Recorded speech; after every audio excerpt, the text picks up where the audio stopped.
My name's Daniel Edwards, and as a lifelong art enthusiast and having lived here in Pinner for my whole life, just 5 minutes walk from where Heath Robinson once called home, I was delighted to be asked to host today's proceedings, and that we shall do right away. Just as a little health and safety point, if you were to look behind you, you would see a lake. Please don't go in the lake. That's the risk assessment out of the way.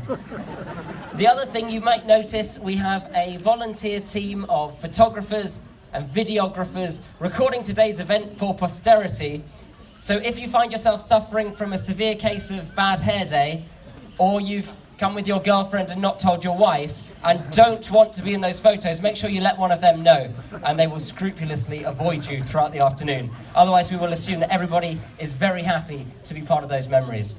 Of course, if you brought your own camera along and are taking pictures or videos of anything today, we'd love you to share that with us, and you can do that online using the hashtag Heath Robinson.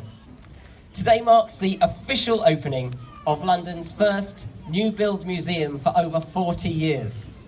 And I'd like to introduce to you our first speaker of today's opening ceremony, a lady who has been part of this project since its embryonic stages 25 years ago.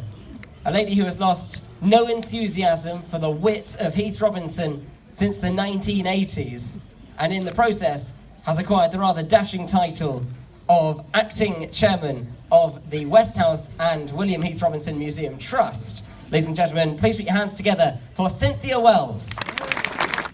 Well, the work of William Heath Robinson was so influential that it has not only secured the artist a place in British art history, it has also managed to nab him a place in the Oxford English Dictionary.